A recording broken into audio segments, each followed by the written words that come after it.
నమస్తే వదిన. ఇదేంటి పొద్దున్నే బొట్లు పెట్టుకొని మా కాంపౌండ్ కి వచ్చారు? మండుతున్నట్టు అంటే అన్నని హోమానికి పిలుద్దామని వచ్చాము వదిన. ఖచ్చితంగా రావాలా? కావాలి కదా ఓట్లు. ఖచ్చితంగా రావాలి వదిన. అయినా మీరు మా ఆయన్ని మీ గుళ్ళలకి ఎక్కువ తిప్పుతున్నారు ఈ మధ్య. మొన్నే కదా శివరాత్రికి తీసుకెళ్లారు, అప్పుడే హోమం ఏంటి మళ్ళీ? మరి కల్తీ లడ్డు మ్యాటర్ మర్చిపోవాలంటే గుళ్ళకి రావాలి కదా వదినా. మీ అన్నని హోమానికి పంపించాలంటే కొన్ని రూల్స్ ఉన్నాయి, అవి పాటిస్తేనే పంపిస్తాను. ఏదో ఒకటో రెండో ఉండుంటాయి.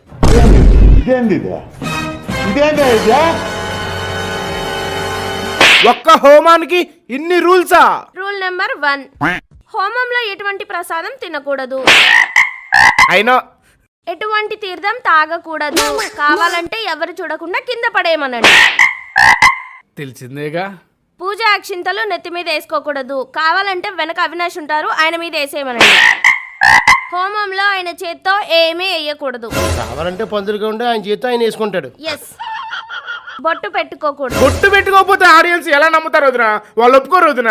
కల్తీన్నయ్యి ఎలా డైవర్ట్ అయిద్దాక ఎక్స్క్యూజ్ చేయొద్దురా. సర్లే, ఇది ఒక్కదానికి ఎక్స్క్యూజ్ చేస్తాను. అది కూడా అడిగేద్దాంలే. వదినా, హోమాన్ని ఒక్కరే చేయకూడదు, సతీ సమేతంగా చేయాలి. మీరు కూడా వస్తే ఏం బాగుంటుంది. మాట్లాడుతున్నారు మీరు అసలు? ఎప్పుడైనా నేను తిరుమల కొండ ఎక్కడ చూసారా? దేవాలయాలకు వెళ్ళి పూజ చేయడం చూసారా? కావాలంటే ఆ హోమం సెట్ ఏదో మన ఇంటి వెనకాల వేయండి. నేను మీ అన్నయ్య ఆ హోమంలో కూర్చొని ఇచ్చిన ప్రసాదాన్ని టిష్యూలో చుట్టుకొని పోతాం. ఒకసారి టిష్యూలో పెట్టడానికి అది పెద్ద ఇష్యూ అయింది. వద్దులే వదిన, నేను అన్నతో మేనేజ్ చేస్తాను. టైం అవుతుంది, వెళ్దామా?